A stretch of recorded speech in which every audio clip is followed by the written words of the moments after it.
good evening, everyone. Welcome to the fourth native webinar. I'm Supreet Singh, your host for today. We are in the midst of a perfect storm with minimal visibility of the way ahead. So most businesses across the world are adapting their game plan for this new reality. We at Native have been hosting a series of webinars with some of the best minds across industries to understand how they are navigating the storm. Today's discussion is focused on the fintech industry.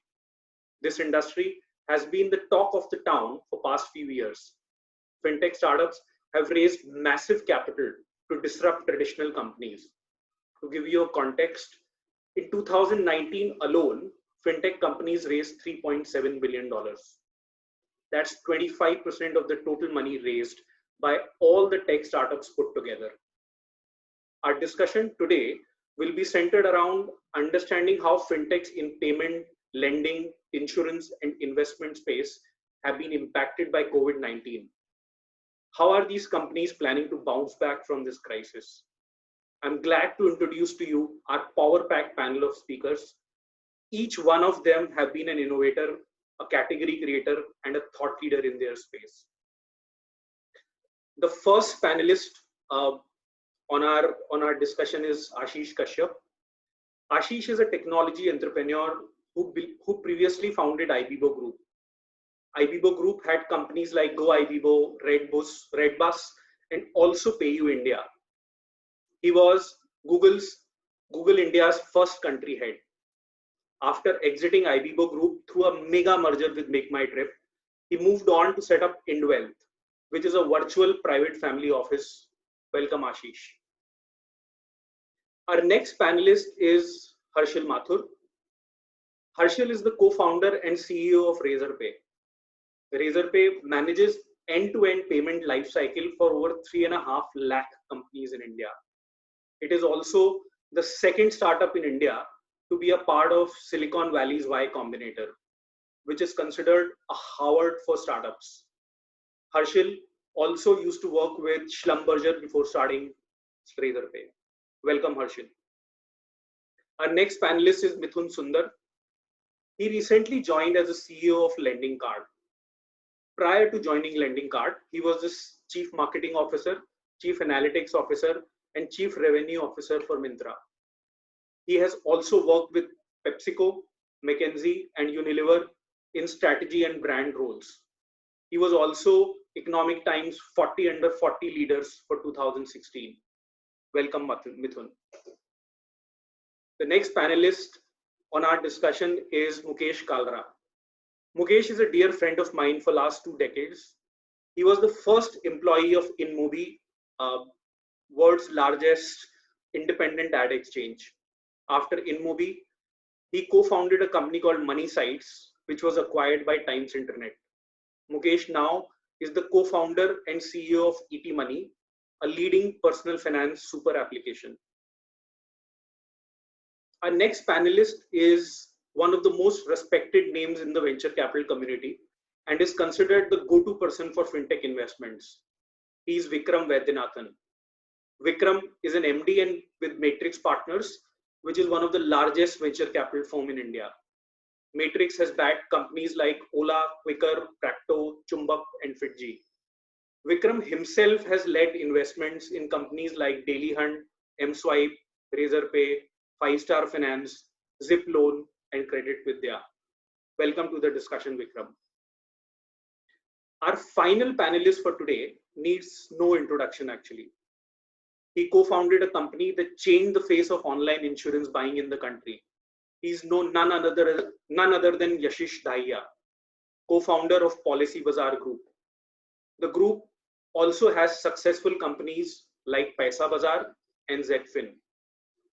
Before starting PolicyBazaar, Yashish was the CEO of First Europa, and before that, MD of eBookers. He also used to work with Bain & Company. To moderate such a power-packed panel, we needed a power-packed moderator. Ladies and gentlemen, please welcome Sanjay Swamy. Sanjay is a serial fintech entrepreneur and a venture capitalist. Sanjay is one of the co-founders of Prime Venture Partners. Prime Venture Partners has invested in multiple fintechs and SaaS platforms like Neo, MoneyTap, MyGate, ThreadX, and Happy. He was also the co-founder for companies like ezeTap, ZipDial, and Mcheck. For those who don't know, ZipDial was acquired by Twitter. Now, I'm also joined by my co-panelist and co-host, Rajveer, who has some quick instructions on Q&A. Good evening, everyone. Just before we start this discussion, for those who are new to Zoom, and people who have logged in from their laptops, there is a Q&A button at the top of the screen. Please punch in a few questions, which we'll later discuss with our panelists. Also, for the mobile users who have logged in from the mobile, you can change screens, left and right swipes, where you can see all the panelists and you can listen to them in the grid. Sanjay, over to you. You can carry on from here. Great. Hi, everybody. Great to have an amazing set of panelists and awesome to see nearly 700 participants. I was just thinking, this is what COVID-19 has done to us, right? It's Friday at 6 o'clock in the evening, happy hour time, and here we are sitting and talking about fintech and its impact, right? So I think that couldn't be more symbolic about what we are seeing. And as we talk about, fintech, financial services, digital money, financial inclusion, several words that have been used over the last certainly over the last decade. I think right from the early days of Aadhaar and then its further evolution with India Stack, whether it's talking about eKYC, digital signatures, and of course UPI, which has been the pride of India from a real-time interbank payment system, and not to mention the consent framework and DigiLocker that have come into place.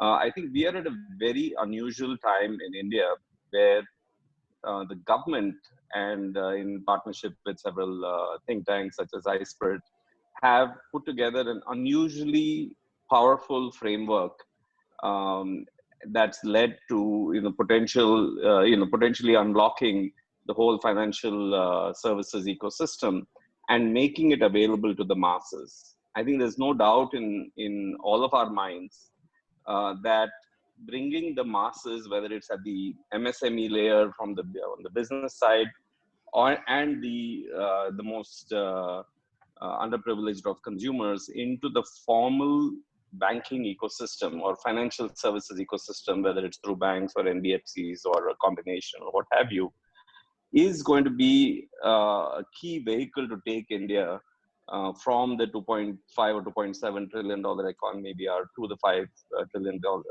economy that we aspire to be.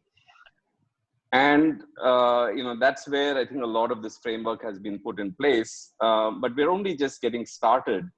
And of course, now with COVID, I think we have seen the impact of having such a framework in place, and UPI. At least we've been very easily able to move money around the system. Segments that were not accepting digital payments have suddenly started using digital payments, and so on.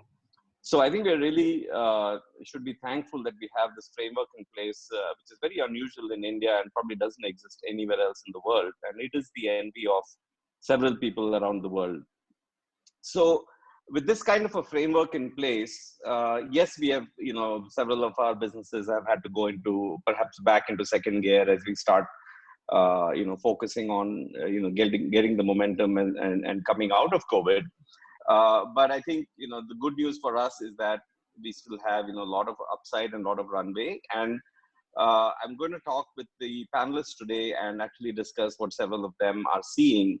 As Supreet introduced all of the panelists, we have an unusual combination. Every one of them would be a great 1 hour fireside chat for me to chat with. But we have 40 minutes to share time with them, and I'll try to do the best I can.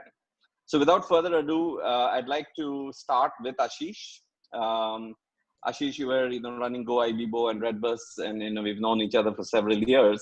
and now you're back to being an entrepreneur. So it'd be great if you could give maybe a 60-second overview of what your new startup is about and what you're seeing in the early days.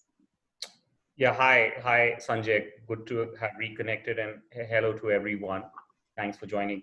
So the new startup, it's INDwealth. It's a super money app which essentially enables consumers to automatically organize their finances end to end, very, very quickly across their assets, liabilities, taxes.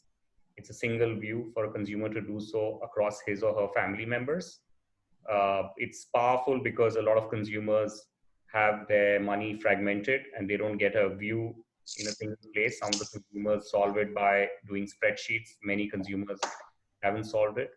The target audience for the application is the top of the pyramid, the top 15 to 20 million tax-paying audience of this country. So that's really the whole application. It uses machine learning and AI on a daily basis to recommend actions to consumers to improve their financial life. So if RBI reduces the repo rate, the application will not only send an advisory to the consumers to get their loans reduced, but also gets it done. If a consumer is exposed to an underperforming asset or a very high risk asset, like the Franklin India Fund, the app will not only send a communication, but also with a single click, get the consumer to exit that particular asset. So early days, but I'm very excited about this platform because it is truly helping consumers to improve their financial future. Great. Welcome, Ashish. Thank you. And I'd like to now go to, probably one of the most seasoned entrepreneurs in this vertical, Yashish Dahiya. Yashish, a lot of people are already familiar with PolicyBazaar, and we've seen several ads on TV and many have used the services. So probably less about what is PolicyBazaar, but more about, what you're seeing in the industry over these last 6 weeks. And maybe, a quick overview would be helpful. You're on mute. Okay. So thank you, Sanjay, for the introduction. Ashish obviously has a lot more experience than me. He was at this much before me. But what are we seeing? There were certain long-term trends. People buying more insurance, health insurance, life insurance. People wanting to do the research on their own without meeting anyone. And people being able to fulfill a lot more of their policy fully online or fully remotely without the need for a physical medical or a physical inspection. These were the three broad trends that we were seeing for the last 8-10 years, starting to develop quite fast in the last couple of years. And I think by the time COVID hit, I think the insurance industry was better prepared than the credit or the banking industry to be able to manage digital stuff. And the consumer journeys did not break down. They carried on, could mostly be remotely handled. So insurance has not suffered. And all three trends that I speak about, people having more awareness of the risk of health, life, death, etc., disease, disability, has increased. The online as a channel or the remote as a channel without the need to meet somebody trying to transact, that has increased. And the need for the industry to complete the entire transaction remotely has increased.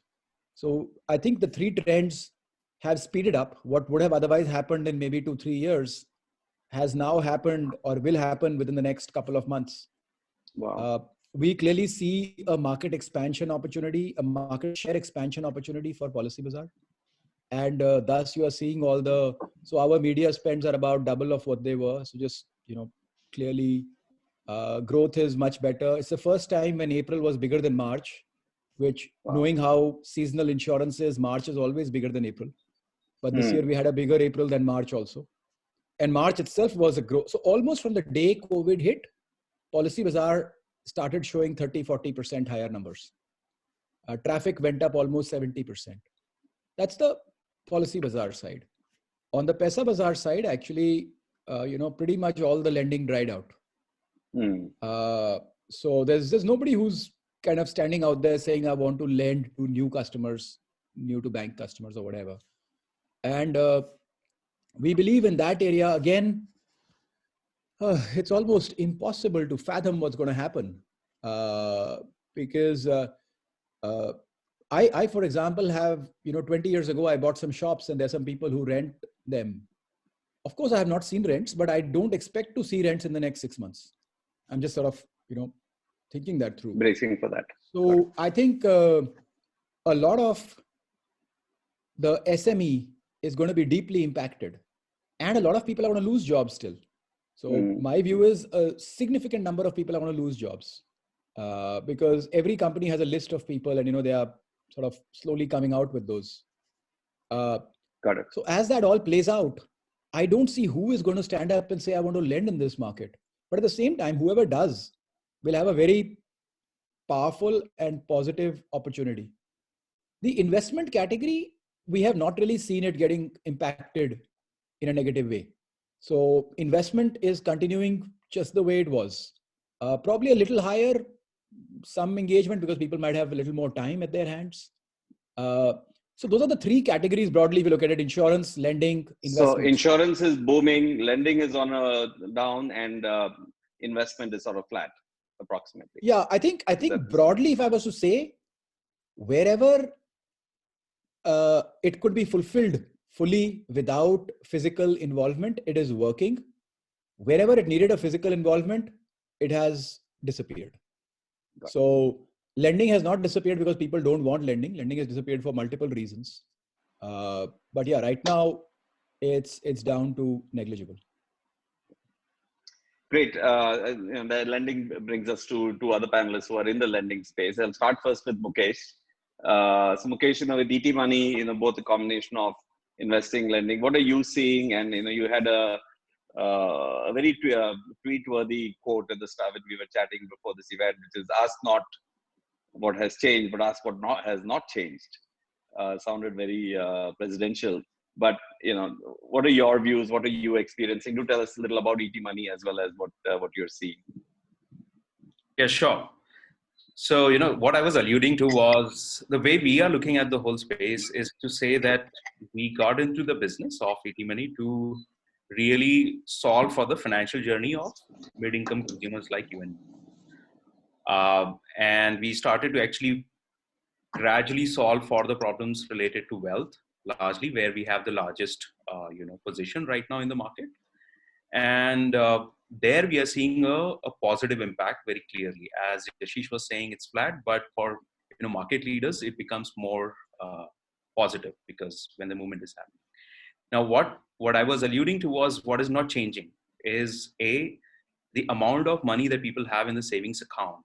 It still continues to be high, close to like $700 billion in India lies in savings account plus FDs put together as a combination.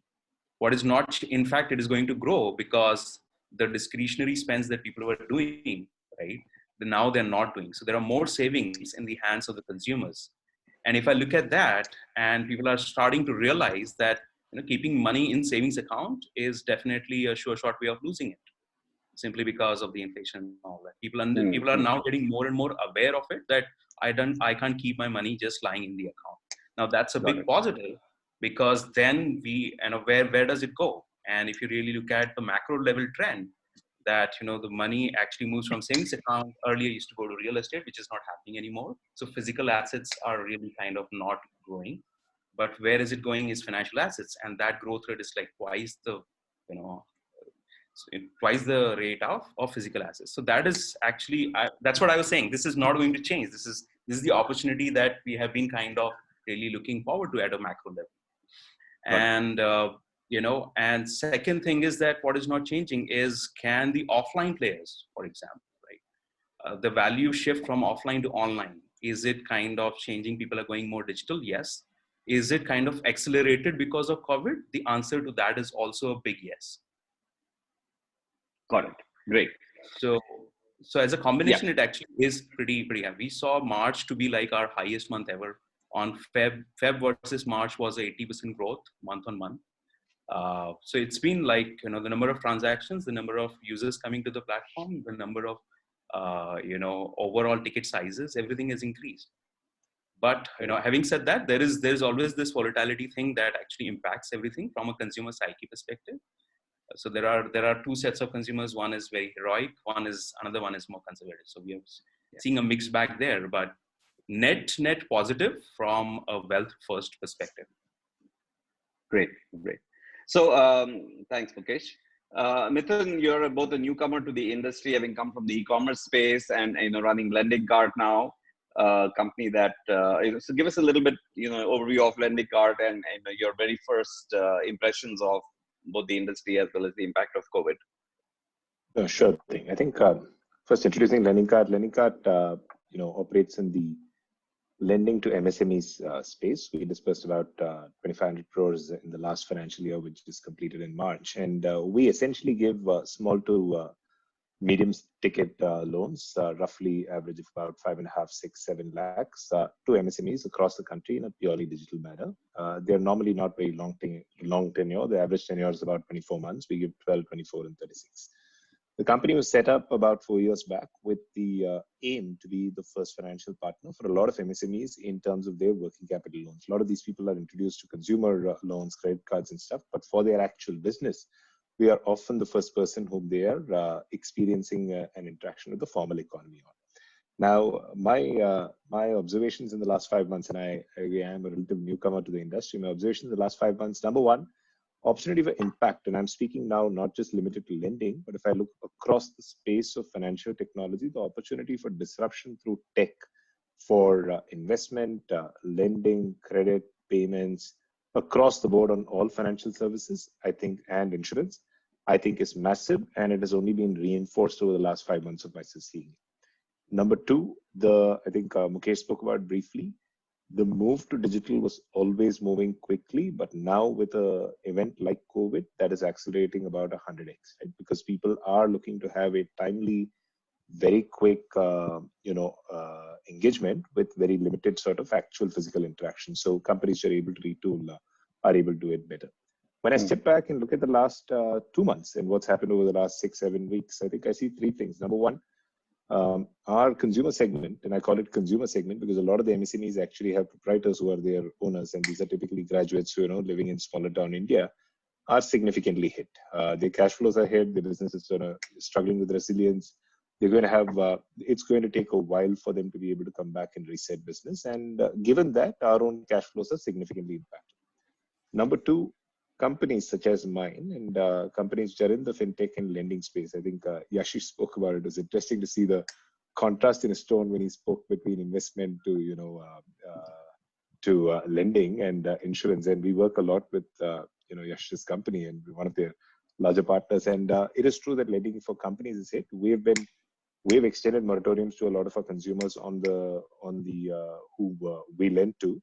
And not in all cases have we received a moratorium from people we borrow from, because a lot of the policy making has been, while well-intentioned, has not been always clear at the implementation at the last level. So companies are struggling a bit with the near-term cash flow and are obviously significantly hit.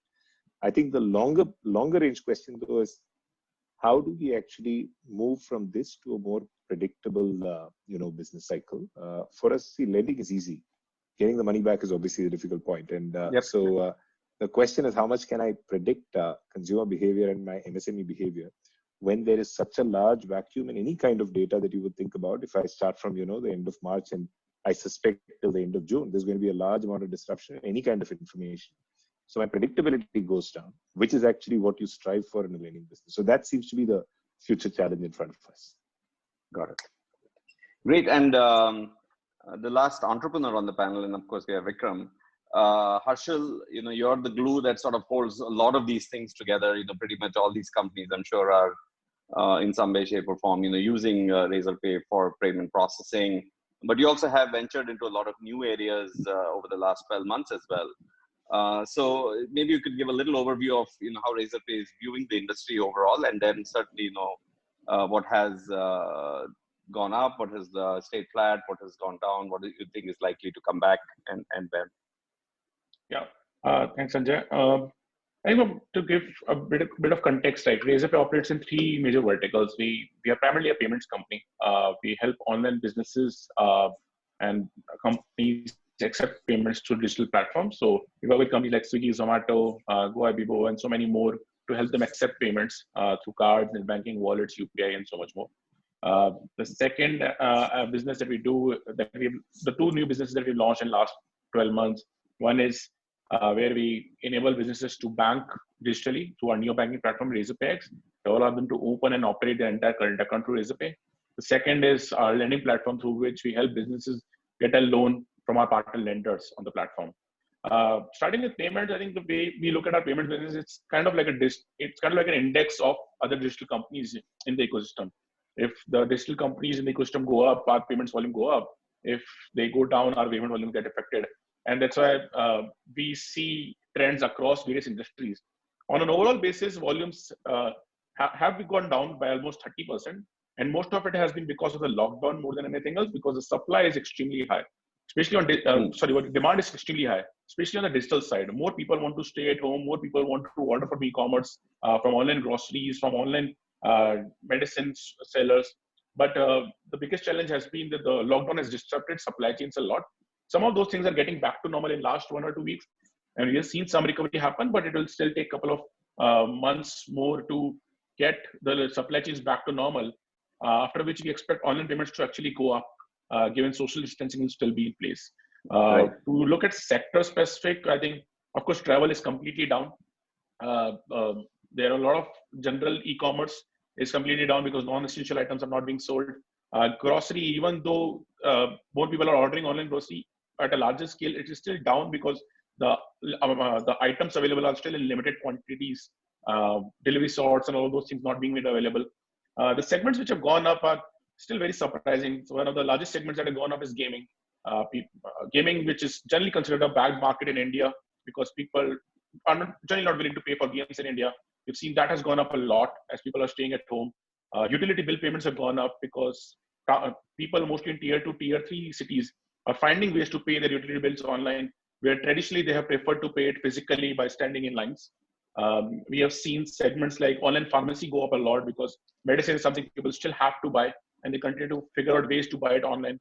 So it's a mixed bag. Overall, while segments like travel and others have gone down almost 80 to 90%, some of these segments have gone up by 50, 60, 70%. So overall, the impact has been like 30% negative, but mostly because of lockdown than anything else. Overall, as lockdown gets eased up, we expect digital payments to actually go up. On the lending side of things, as almost everyone has stated, our view is very similar. It is almost slowed down to the extent of almost being paused right now, primarily because the supply is not available in the market. There's enough demand, but supply will take some time or some economic stimulus to revive back.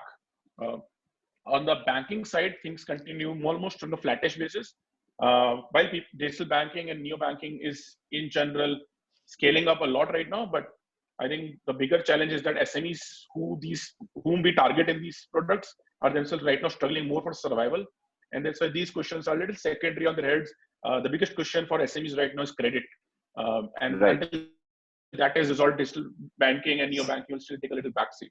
Great, thanks, Harshil.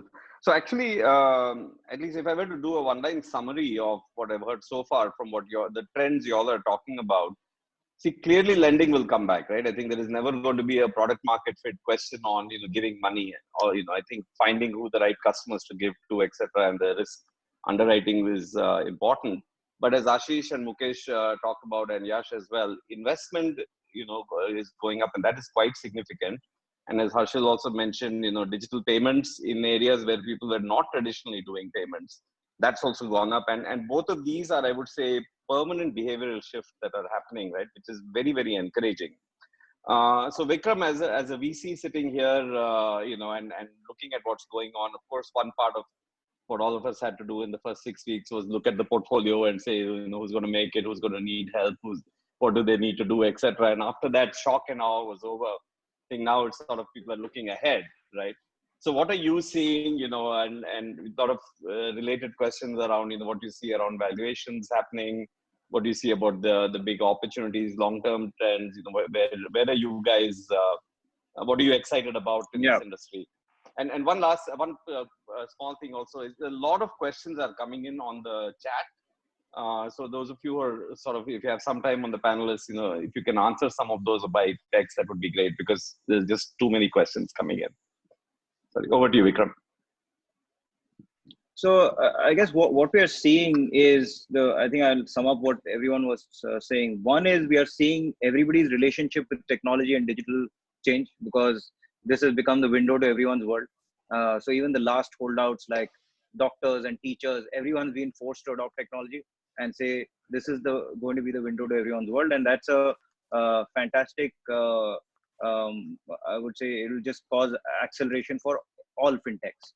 So that's long term.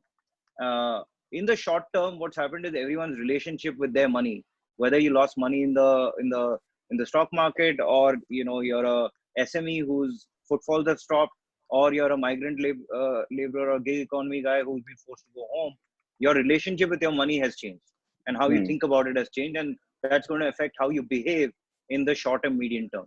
So whatever all of our fintechs assume in terms of risk, collections, underwriting on your consumer or customer is no longer true in a short to medium time frame. So I think after the first 6 weeks, like you said, Sanjay, where we hit the panic button, I firmly believe the first people to panic are the first people to survive in this kind of situation in financial services. And I think once we work through all of that, I think right now everyone's looking at one of these two things. One is, can I figure out what is a new trend that is emerging out of this pandemic? And let me give you an example. For example, school fee finance. And this is schools are starting at the same time, as well as you actually have a credit crunch with both SMEs and low income. Suddenly becomes very interesting as a space, and nobody ever focused on it. And it can be one thing which can accelerate coming out of it. And it's a very new credit cycle there. So somebody can you attack some new trends that are emerging out of it? And the second is redo all of your risk models and the way you're approaching PMF. I think that's what most people are spending time on today. I'll just say one of the other things that I think all of us have been struggling with, or is the added uncertainty of what is happening with the regulator, overall financial ecosystem that we're all part of today, the judiciary suddenly getting into the act. And I think some of that uncertainty also is shortening everyone's planning horizons, where people are living week to week. And honestly, the financial services and fintech space, living week to week means that you can't actually make very good decisions at all. Right. So are you guys actively investing in new fintech companies now, looking at new opportunities coming out? We actually ended up investing in a couple, but I'll be honest, I'd say both of those were relationships that were previous relationships. We knew those founders for a really long time. We were sort of engaged with those founders, and therefore it was easy to make those decisions even through this period, because we can't meet them face to face, can't really dig into ideas unless you're in the same room. But because these were existing relationships, it was easier to make some of these decisions. Overall in the portfolio, I think our mindset is that it's survive to thrive. I think like Yashish said, that the survivors will inherit the earth. So if you can get through this period with your balance sheet and risk metrics intact, I think you can actually own the fintech ecosystem in after the next 3 months or so. Right. That's I think it's a really exciting time too, and things will look a bit different, but the opportunity just got a lot bigger. And given that the attendees on this video conference are also several from the traditional industries as well, right? So how should people working, and I just put this out there, maybe one of you or a couple of you can pick this up before I anoint people to answer. How should people in the sort of slightly more traditional and maybe working at large banks or at banks think about their career opportunities, right? I mean, does COVID create a threat for them because now it's going to change, you're going to have to work from home? Does it create more disruption, or will things come back to normal? What are your views, and what would you advise people in terms of upskilling and staying in touch with reality? Maybe Harshil, what are you looking for if you were to look at people from the older economy?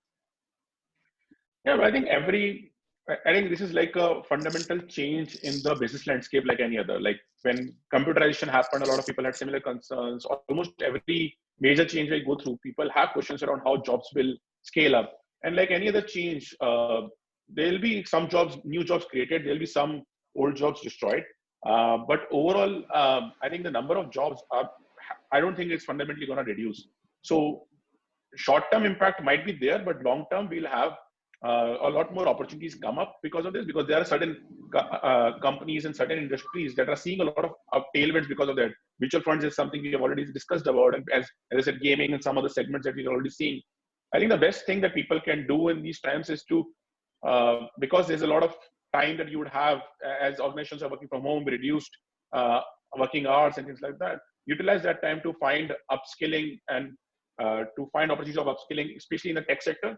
Because at least from my perspective, the way I can see it, almost everyone in tech sector is finding ways to adopt to it and not, at the same time, not just survive, but finding opportunities for growth in these times. So at least tech is one sector, and tech, by tech I mean generalized, it includes fintech and includes digital economy in general. We expect that a lot of growth will come because a lot of these companies will find innovative solutions and innovative directions to accelerate their growth as this continues. Got it. Ashish, somebody else.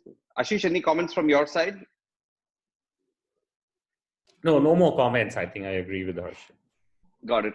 So slightly going back to your past a little bit, Ashish, given that you were at Go ibibo and Redbus for several years, how do you see the travel industry coming out of this? What is your opinion of what's going to happen? Yeah, so the way we have to think about travel is that there are different subcategories or use cases. There is the business use case. There is the leisure use case.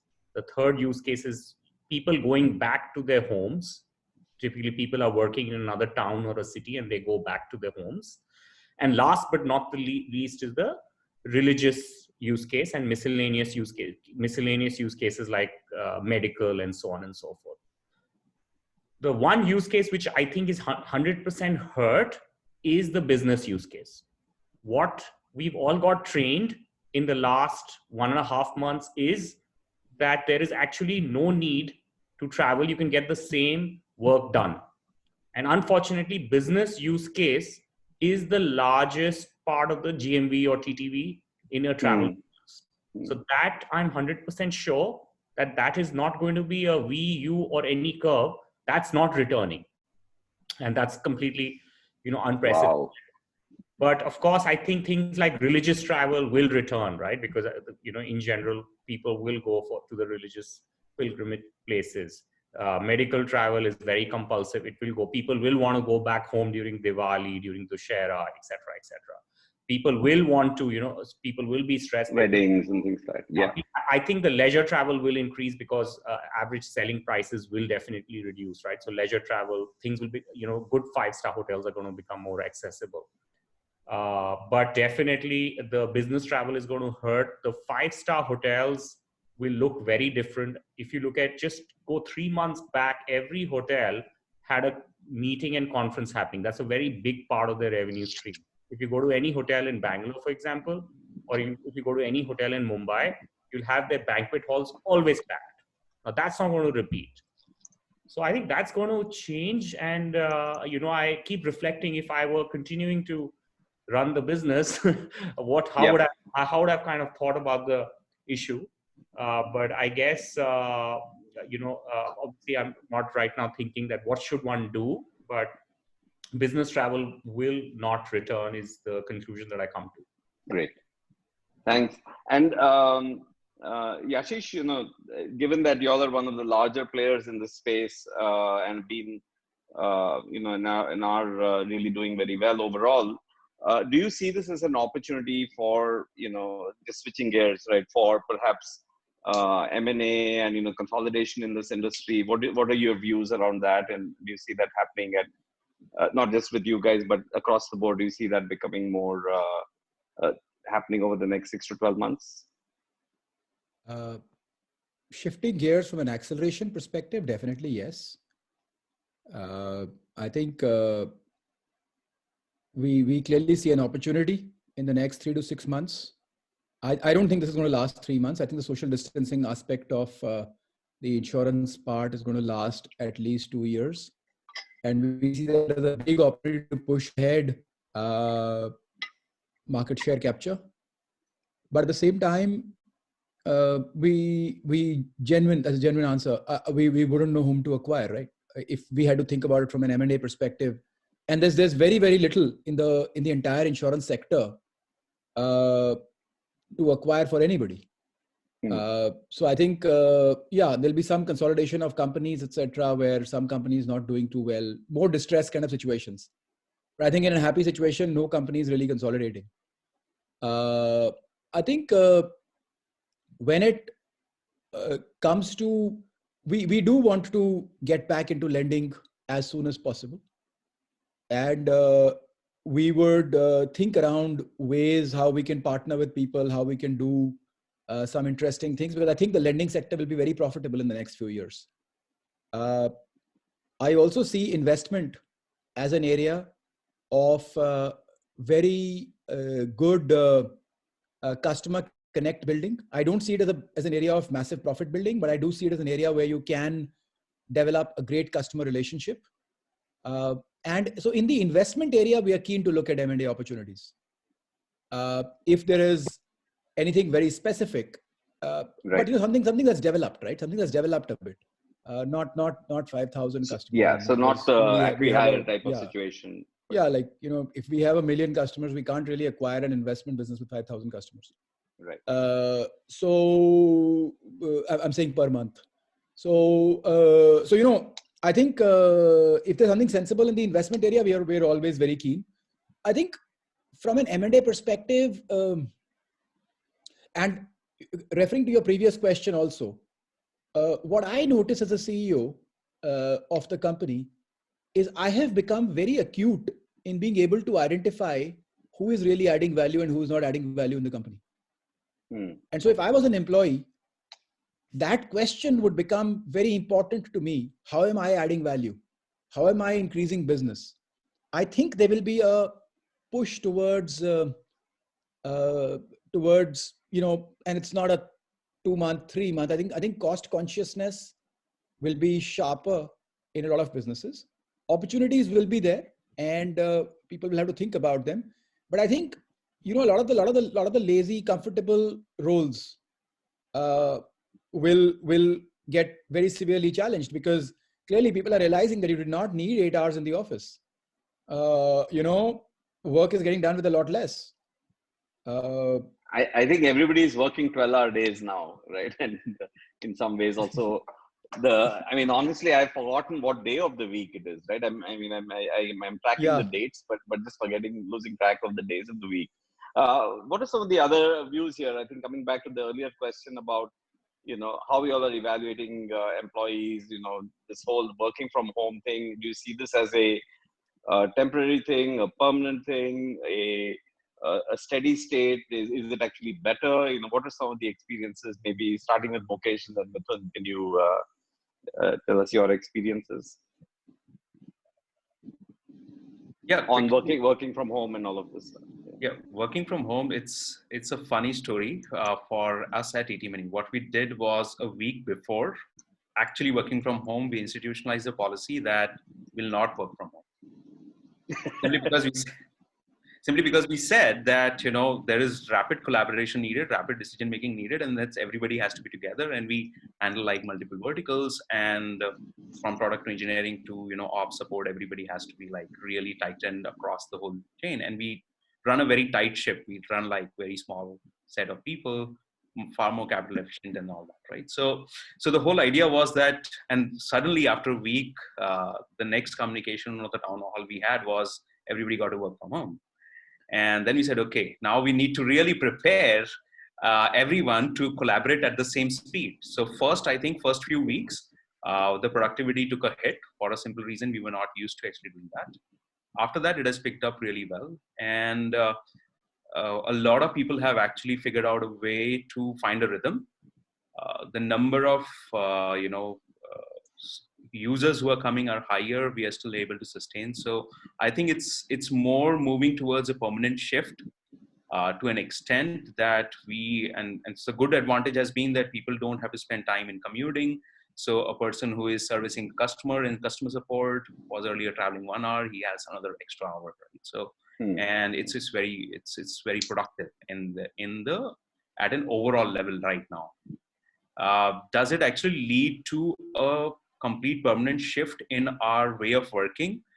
I would say that yes, where, I think the one joke that is always running around is I want to actually take a break, want to go to office, right?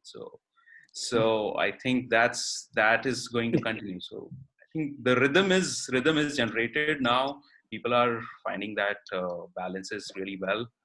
None of our support actually, tats have actually become far better in terms of taking care of. Got it. Vikram, you wanted to add something? Yeah, so I was going to say one of the things that's happening, I think, across all fintechs is that they are reimagining both sort of the way they reach out to customers as well as they onboard customers and consumers. And I think that's one big thing that's here to stay, right? And, for example, video KYC was always getting slower to adopt.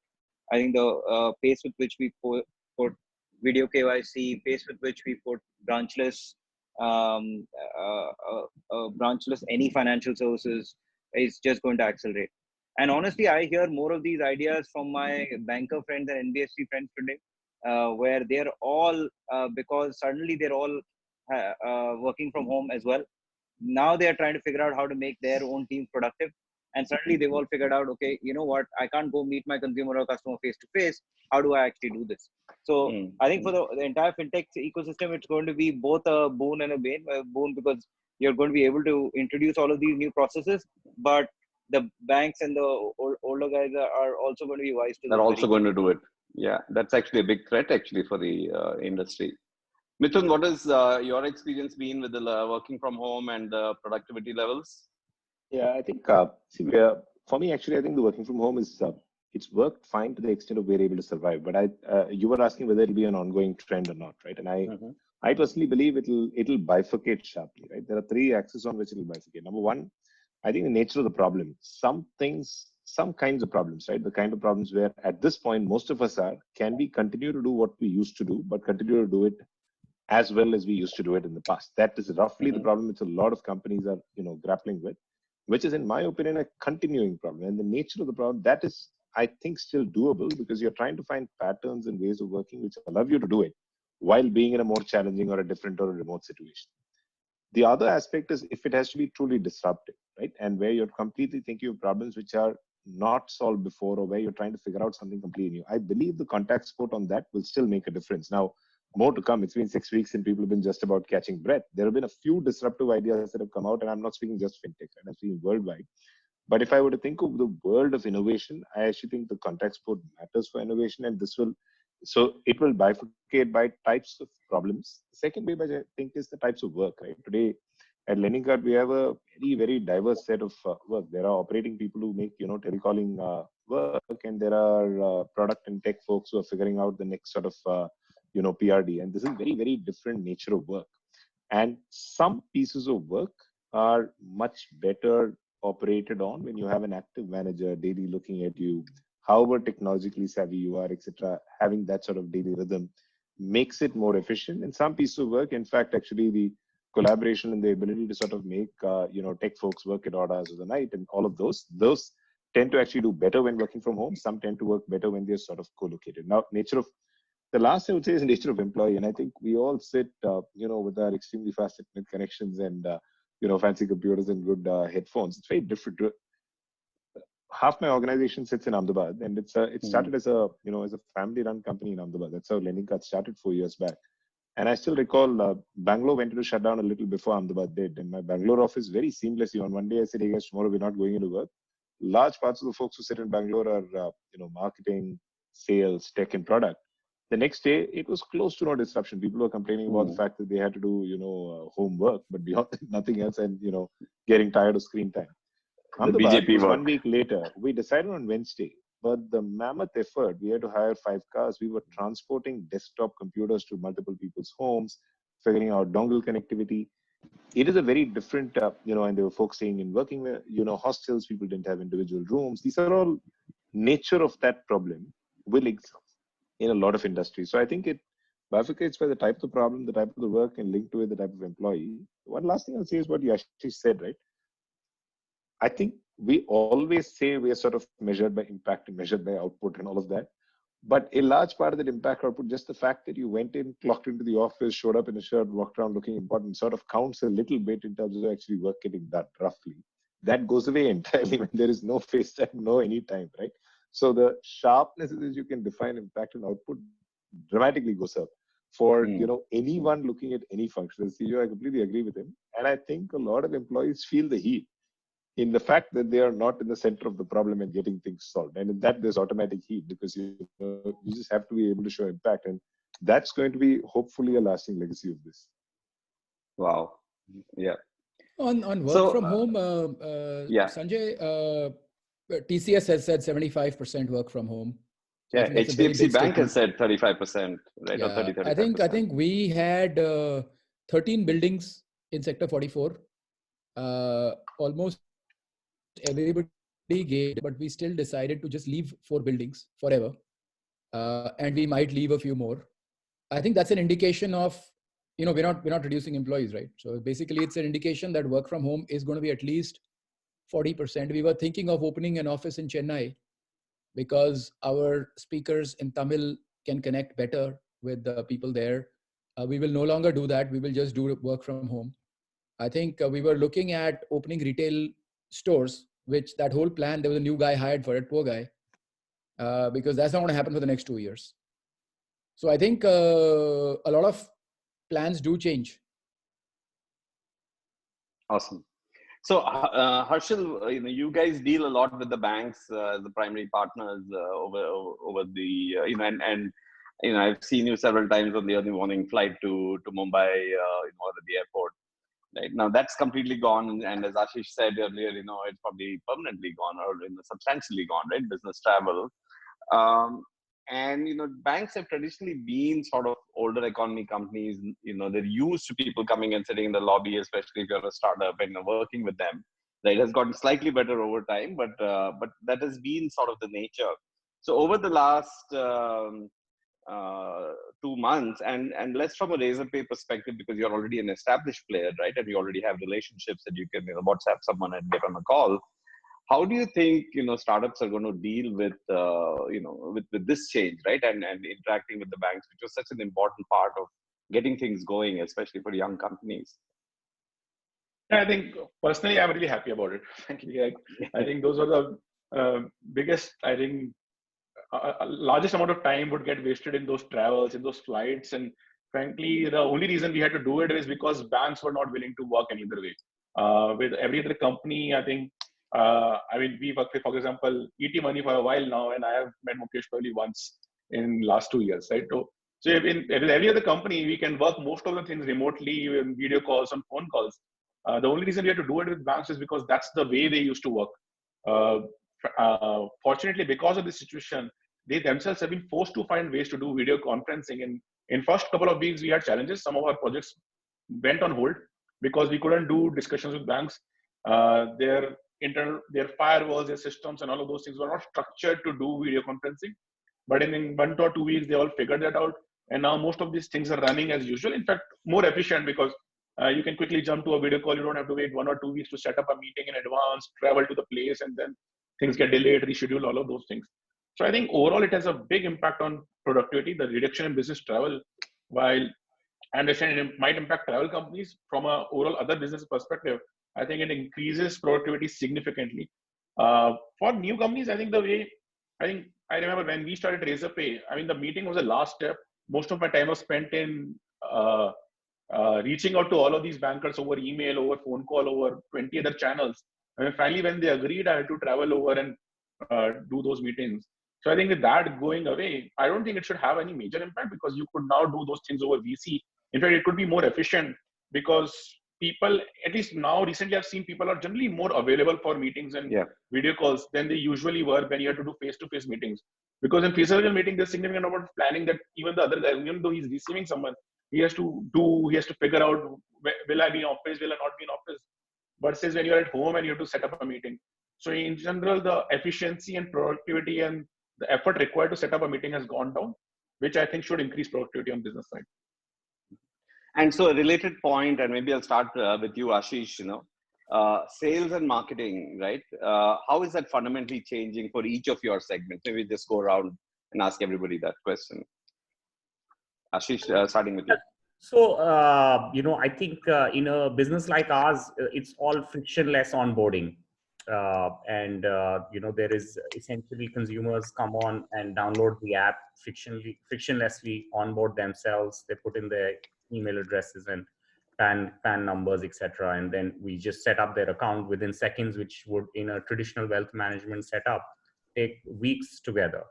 So that's from a, what I would call the free aspect of the application. And there's a medium aspect where there are different kinds of audiences. So there are the affluent audiences, which can upgrade themselves and can start doing everything themselves. So it's absolutely frictionless. And then there are these family offices and institutions or treasuries, which require, there's a bit of friction there. But again, that's, given that we completely digital, it's all done remotely. So I think clearly, just like Yashish was saying that he was wanting to set up these branches, etc. Same way, even I was thinking that for targeting institutions and for targeting, all of these 5,000 crore kind of monies, one would need a lot of distribution and offline presence. I think that's now out of the window. Clearly, what I've learned is that that's really not needed. We have the product construct to do everything digitally. Then why do we put human beings on the ground or in another city? We can do it centrally, we can do it remotely, clearly, and execute. So sales processes we will drive largely digitally. That is how we look at it, and with lots of focus on both DIY and wherever there is assistance required, it should be done remotely. Got it. Yashish? I think ours, nothing has changed. Most of our customers, like not most, all our customers basically come to the app or the website. There is no other way for us to acquire. I think the places we used to advertise on have more searches than before. So nothing has really changed. We never had a physical approach of going to somebody's house or calling somebody out to see if they were interested in insurance. And clearly that's playing to our advantage in that respect. Correct. And Mukesh, you guys are also completely digital, but you did have the support of the print with the TOI group to some extent. So how do you see your growth being impacted by from a sales and marketing perspective and distribution perspective? We will so we are almost in the last leg of our discussion. We have a lot of Q&A coming. So after Mukesh's answer, we'll probably take up a lot of interesting Q&As that have come for various panelists. So I'll quickly take that up. Over to you, Mukesh. Yeah. So Sanjay, from a sales perspective, I think we have 0 salespeople on at ETMoney. So it's whatever sales that happens on the cross-sell products, which is insurance and say some part of lending, is completely digital. We have a very strong nudge engine, digital engine to actually make those things happen. And it's like, so from that perspective, we don't see an impact very clearly at ETMoney. From an advertising perspective, which was there from a print perspective and all that, I think it's more temporary. We do have, it still hits my P&L the way it would hit anybody else's P&L. So the cost is exactly the same for us largely. But, there is definitely a fall in the circulation, which impacts the revenue and hence impacts our, say, source of funds, to be frank, right? So that has an impact. And maybe, Mukesh, in that case, maybe you can add one sentence on customer service, right? Do you see that changing, especially with work from home? How has that been impacted? And then we can move to Supreet. Yeah. Yes. So I think the way we looked at the whole customer support aspect of it is now that we have a significant size, we have a vintage customers in this scenario, the queries that come in because people are seeing their money, falling, or probably the first time our users have seen a negative portfolio, right? There is high level of anxiety. And for them, we thought earlier that we'll beef up the team by almost like, 20-30%. But working from home, people really kind of came together and still are able to do the same level of servicing without increase in the number of people out there, right? So that way, I think I think the adaptation is Awesome. very, very fast, right? So, and it doesn't really Terrific. impact that much. So I don't see that as a big yet negative, Great. but we'll see as time goes if the queries increase, and then we have to keep up. But it will be all work from home for sure. Wonderful. There is, by the way, Great. there is one level of nuance because of there has to be a access which we did not talk about, right? Is in fintech because it's regulatory in nature. There has to be a lot of recording of the servicing that you're doing. There are a lot of processes, nuances to it, third level nuances to it, which in the past few weeks, what we did was we actually made it part of our overall platform itself, right? So whether it is recording of VPNs and stuff like that, that is actually kind of taken care of. So actually, just in a lot of conversations with banks, right? I think that has been the hardest thing, right? I think as Mithun was saying, shipping workstations to people's houses, banks also have just not been, so I think what I found from the banks is the intent is definitely there to go digital and to do a lot more, but they just are not set up for it. And this came sort of with no warning, right? So I think once all of this gets lifted, I think they will get back to, to planning for this, right? And I think over the next 2 years, it'll be a major transformation. Great. It's really, amazing. 7 of you or 6 of you that I could have had individual 40-minute sessions with. So I'm sure I couldn't get through half the questions that we had planned and several of the points we had to make. But let's move to some audience questions and then come back for a wrap up. Over to you, Supreet. Thanks, Sanjay. And a lot of people want to hear your views as well as a venture capitalist and a serial entrepreneur. But Vikram, my next couple of questions are for you. So there is a general sense that the funding activity or the pace at which funding has been happening in the industry at large is likely to slow down. We in fact have been getting we've been approached by a lot of funds as well as startups to outplace people, right? What's your sense on pace of funding activity in tech startup and specifically in the fintech space in next few quarters? Yeah.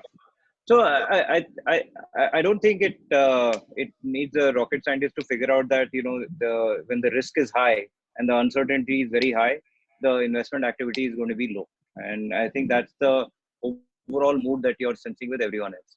Now, I would say that the existing startup community and people with actually a very, very solid base of investors, they're actually going to be okay. And I think investors are going to hunker down around that set of companies for sure. Now, if you're a founder or looking for new funding, I think that if your chances were 10 a year ago, those chances would be 5 or less today, right? Just because the number of investments getting made are going to be a lot lower. It could even be it could be even smaller, depending on what kind of check size you're looking for and so on at the early stages. Now, at the later stages, where there are companies who have raised a lot of money, but also have a very high burn, and that funding versus burn equation has always been a tough equation to solve for. And now you don't have customers. I think they have to take very hard and tough calls, especially if they don't know where their next round is coming from and so on. Now, when I piece that all together, if you're raising less than $5 million, I think you have a good chance of getting somewhere, especially if you have traction and you're in, let's say, in a sector which is actually seeing high growth, let's say tech, telemedicine, and so on. It's also sectors. Let's say you have to raise $50 to $100 million. Unless a large part of that is coming from an existing cap table or existing relationships, I think it's going to be very hard to raise that kind of large money.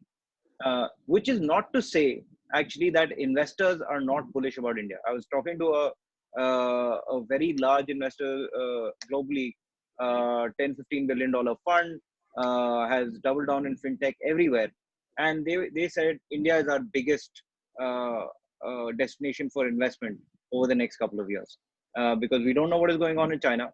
We think the US has played out, and we are not sure where we were going to find investments in the US. So India is the one place where we are seeing this explosion of data, explosion of users, that we want to invest long term.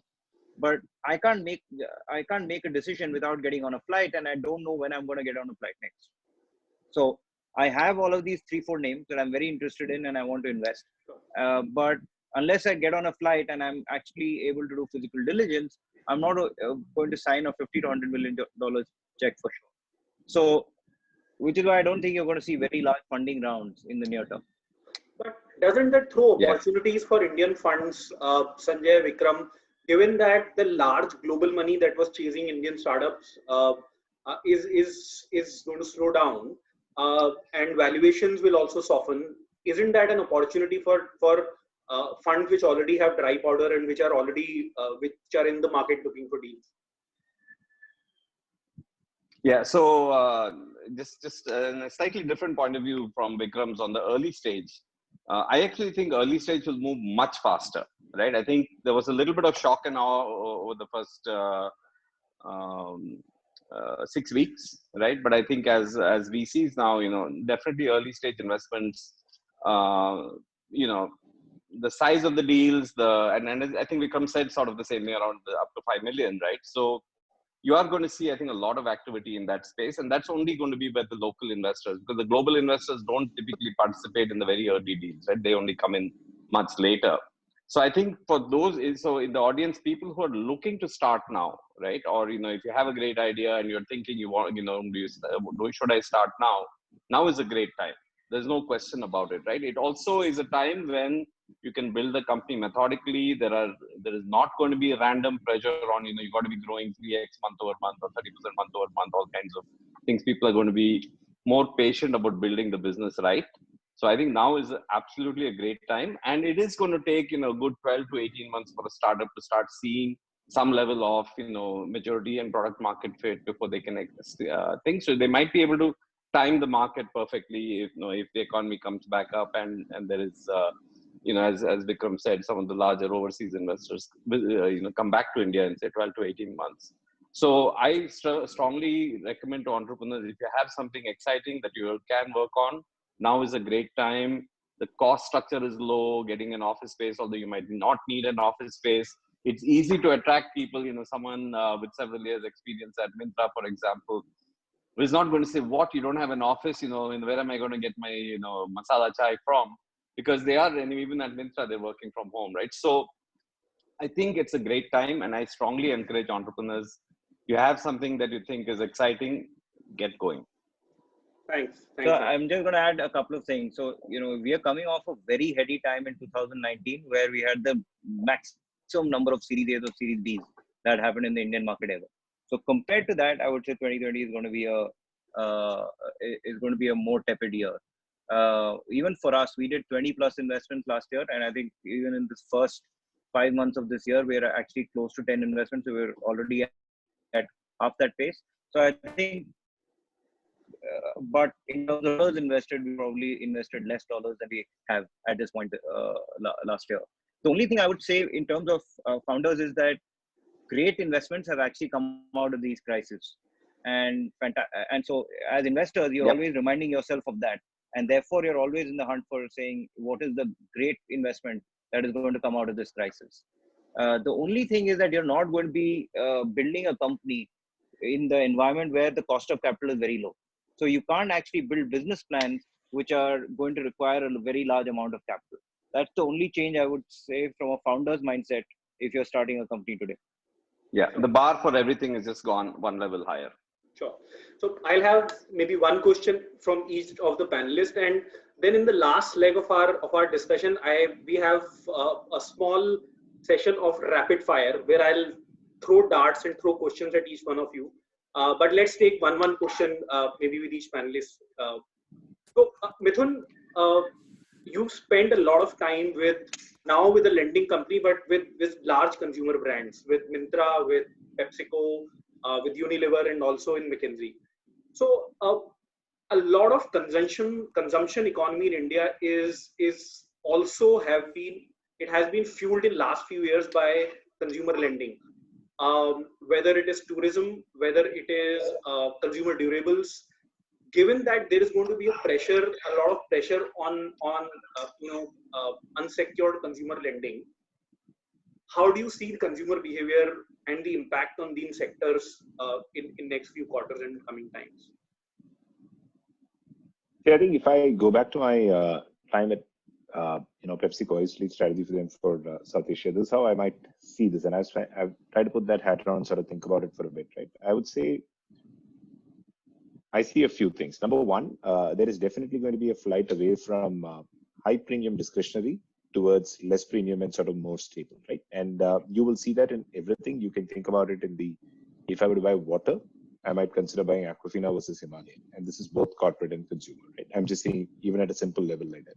If I was buying, a shampoo, I might consider a mass premium as opposed to super premium, a Dove over a Schwarzkopf. Now, that's going to be your number one thing, which is discretionary compressing and a staple but highly, continuing to grow. That's my first thing. Second is, I think in a lot of industry, we speak about flight to quality.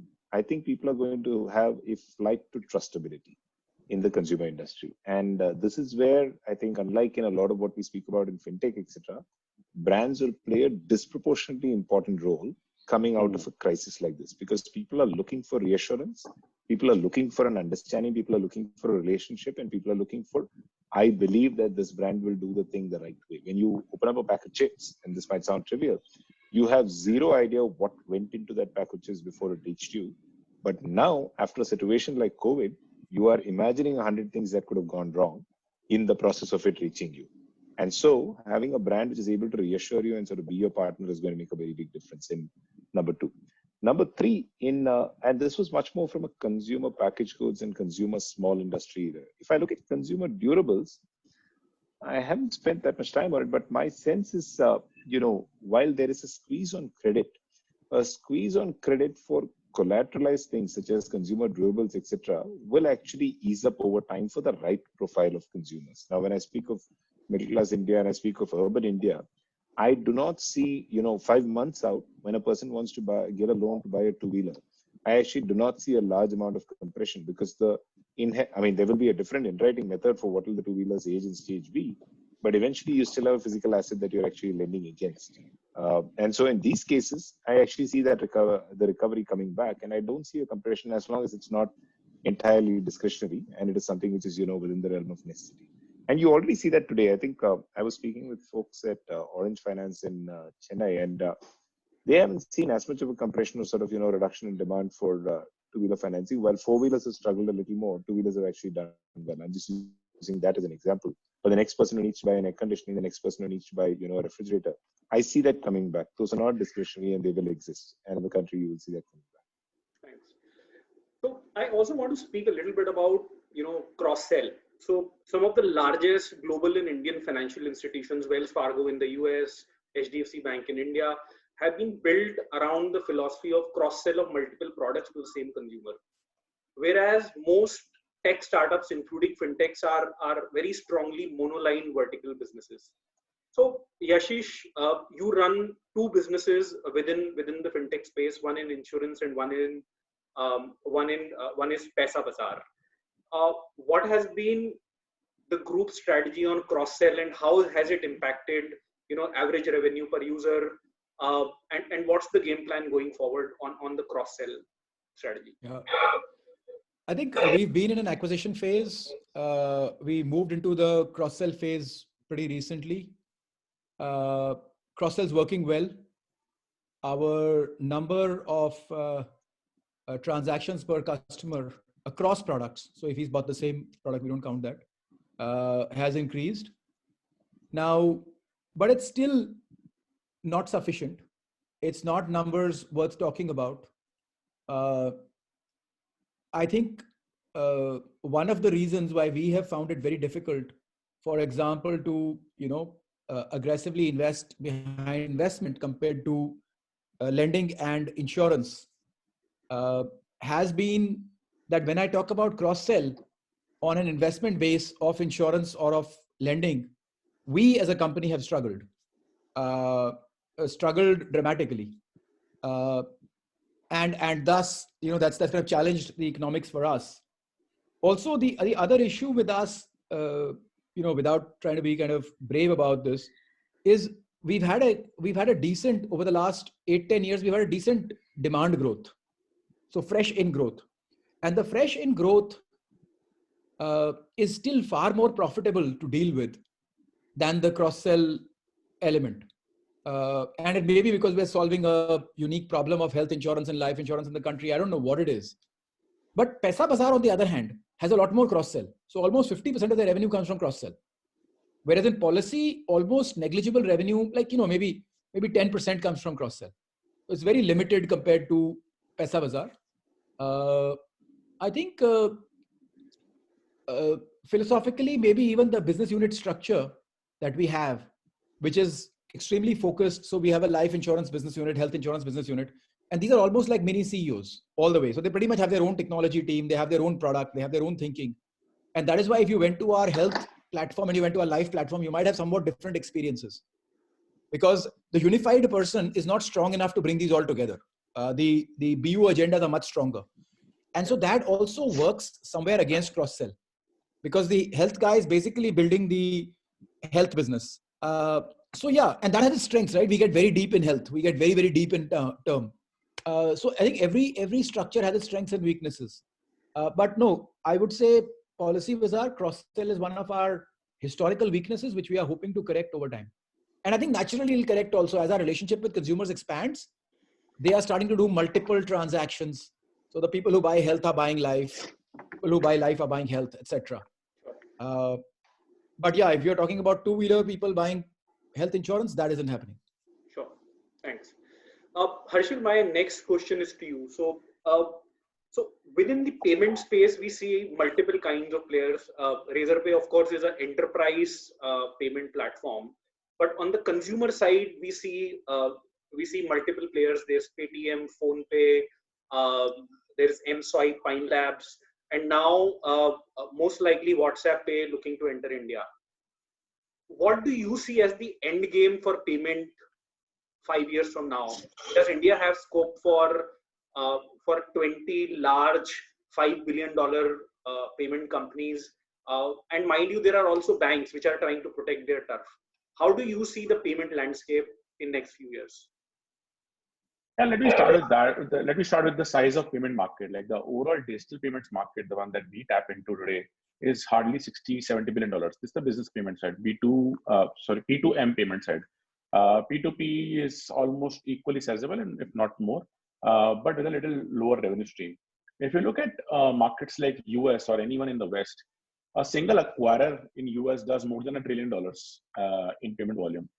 So the delta is extremely wide. And I'm not saying India will reach those payment volumes, but the delta is so wide that if India even touches like 10, 15, 20% of it, there's this large amount of volume that is going to come into this ecosystem. And that's why there's definitely space for a lot more players than there exist today. The question is something else. Like, while there'll be players who will have enough volumes and there'll be 10, 20 players, question is more on monetization. And on B2C side, at least, the way the ecosystem is shaped up, it is now pretty clear that B2C side, which is where companies like PhonePe, Paytm, and all those B2C companies operate. Monetization is going to be difficult because there are companies like Google Pay, WhatsApp Pay, and all of those who are in that space who don't care about monetization, and which will ensure that nobody else will be able to monetize that space. But even then, there is a significantly large opportunity because monetization will still come in form of owning the customer relationship. I'll give you a traditional example of a bank. Like if you look at a bank, opening a current account or opening a savings account doesn't really earn much for a bank. Like if you look at bank's balance sheet, that's a very small part of their revenue. But they invest a lot of money, especially banks like SDFC, ICICI, the new age ones, spend a lot of money in giving a customer really good experience. Like I remember when I opened my Razorpay current account, when we just started, we were two people, the guy would literally come to our home and open an account. The reason they spend that much money is because they want to own that relationship. Because tomorrow I'll buy insurance from that guy, tomorrow I'll buy salary account from that guy, I'll buy commercial credit card from that guy, and so many more things. So to your earlier point, I think cross-sell is the way that monetization will come. The core payment processing engine might remain almost free, but whoever owns that relationship from the customer, whether it's on the consumer side or business side, we'll always be able to figure out 20 other things to do. And banking, and especially transactional banking, has always worked that way. You give the basic transactional layer for free, and you keep selling other opportunities on top of it. Lending is one, but even without lending, you have so many different things that you can sell. Today, to give Razorpay's context, while we started as a payments company, and we launched most of the other things in last 7-8 months, today 30% of our revenue comes from the new things that we launched in the last 7 months, because we were able to upsell all of those back to the company customers who are using our payment products. So from that perspective, payments, especially payments on the B2C side, will always run on cross-sell, because the core payments engine will over time have very negligible revenue, but but owning that relationship will have a lot of value. Sure. So we are running really short on time. Sorry guys. Ashish, one last question to you before we jump into our rapid fire round, and a quick 45 seconds, 1 minute answer. So given in the investment space, the whole margin pressure because of regulatory changes, there are direct plans, the consumers are not willing to pay advisory fee. What's the revenue model that you see evolving? Yeah, look, I think very clearly what we've seen is that consumers are actually willing to pay for advisory, provided they see value in that advisory and provided that advisory fee payment becomes frictionless. In fact, Harshil's team is helping us to make that a frictionless process so that it's not like people cutting checks, etc. So I think consumers realizing the value of advisory, A, and B, consumers realizing what is the compounding impact benefit to them, which is what is really, really important for this transition to happen. I think other markets have clearly gone away from this commission-based distribution model, which I think is evil, which I think is absolutely not in line with the fiduciary responsibilities of the systems. In the last 7 years, I didn't make money. My intermediaries made money and asset management companies kept laughing. People's money is in negative right now, but asset manufacturing companies continue to make money and the distributors continue to make money. I think that's evil, and that's what we are here to change. Sure. Thanks, Ashish. So that brings us to our rapid fire round. So gear up for this. You only have, so the answers are only one single statement, and I'm going to shoot each one of this to maybe 1 or 2 or 3 of you. We'll see how it goes along. So we've spoken enough about work. Let's get to know you guys a little more. So Vikram, what has been your personal achievement during the lockdown? Baking a cake for my kids. Okay, Mukesh, how was that for you? Mukesh, you're mute. Figuring out the mute button. No. Yeah, I thought that there is a lifeline option also, or what? Okay, what I've got is I mastered one video game which my son has addicted me to. So that's my biggest, and I am on level 10 on that. So give us the name. Brawl Stars. Sorry. Brawl Stars. It's called Brawl Stars. Yeah. So. Okay. Sanjay, what has been your personal achievement? So I finally nailed mail merge with Google Sheets, and I can now generate Google Slides with mail merge. I'm very proud of that because I haven't seen anybody do it. Okay. So, we need that hack, Sanjay. Yeah. I'm going to charge a lot of money for that. We don't take any commissions and we don't give any commissions. I'm a venture capitalist here. What do you expect? Yashish, next question is to you. So once the lockdown opens, what's the first thing that you'll do? And definitely not going to office. What's the first thing that you'll do other than going to office? I'm honestly not missing anything. Wow. That's nirvana. I'm going to catch up on sleep. Okay. Mithun? Mine's pretty simple. Yeah, I'll likely go to the beach and do some surfing. Okay. Harshil, how's that for you? I think I'm just going to drive around in my car a little. It's been a while staying at home. Okay. Vikram? I am going to join Harshil on that drive. But you'll have to be in the front seat and the back seat. Ashish? Yeah, look, I'm missing one thing, which is squash. So the first thing I want to hit the squash court for sure. Okay. So, one word description for your life during the lockdown period. Harshil, I'll start with you again. Repetitive. Okay. Mukesh. Overworked. Yashish. Exactly, I would have liked it. I think it's a sentence, yeah, but. Wow. Mithun. Family. Sanjay.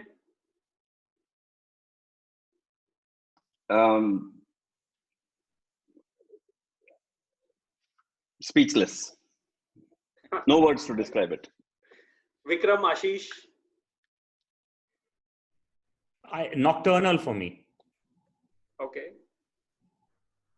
Chaotic but memorable. Okay. And what's one web series or Netflix movie that you have enjoyed the most? I haven't watched any. I'm absolutely happy the way I am. And I've been doing a lot of cycling, a lot of running, and everything is perfect. Perfect time with family, perfect time at work. I wish it stays this way for me at least. Okay. Where are you cycling, Yashish? On my trainer. Okay, on the spot. Harshil. I recently watched Fauda. I liked it a lot. Very interesting. Netflix. Okay. Vikram. Ashish. Last Sanjay. Dance. It's Last Dance. It's a documentary on the Bulls winning 6 championships. Yeah. Oh, I got to watch that.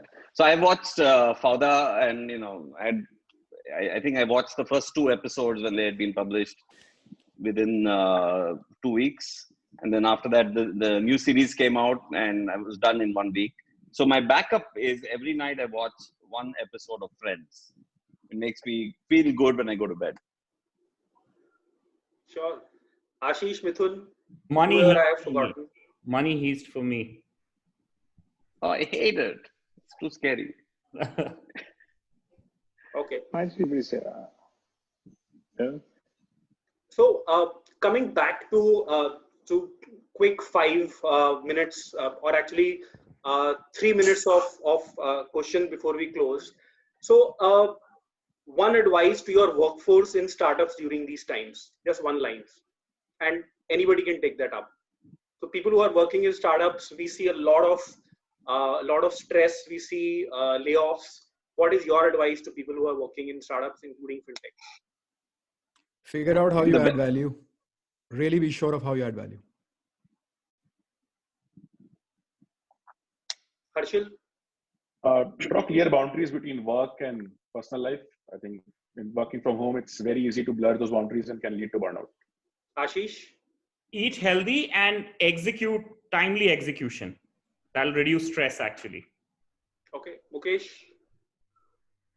Yeah, I think be productive. That's it. I think that's the most important aspect.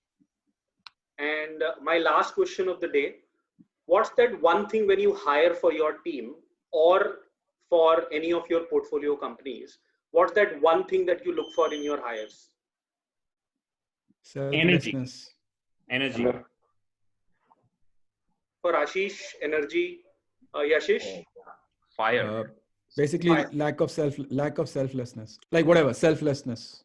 Putting team before self. Okay. Mukesh? Yeah, I think fire, the internal fire that the person has, that's like the highest. And Wow. Vikram? Curiosity. Sanjay, Harshil, Mithun? Accountability, ownership, I would say, in addition to everything they said. Fantastic. Hungry to grow for us. So many thanks. Many thanks for this really wonderful discussion. We've been at it for 90 minutes. I can't believe. And honestly, if I had another 1 hour, we could have gone at it. Lots of insights on the fintech industry. I hand over to my co-host Rajbir for closing comments. Thank you, Supreet. Well, that was an insightful session, bringing out a lot of clarity on and direction on how fintech companies are navigating this new normal. Thank you, Ashish, Harshil, Mithun, Mukesh, Sanjay, Vikram, and Yashish for their insightful and sharing their perspectives around this. Thank you all the attendees. We look forward to having you for our upcoming webinars. Stay tuned for more insightful discussions in the coming weeks. Please do follow us on LinkedIn and write to us with your feedbacks. Have a wonderful evening and weekend. We look forward to having you again. Thank you, everybody. Signing off. Thank you. Bye-bye. Thanks, guys. Bye-bye. Bye. Thank you. Bye-bye.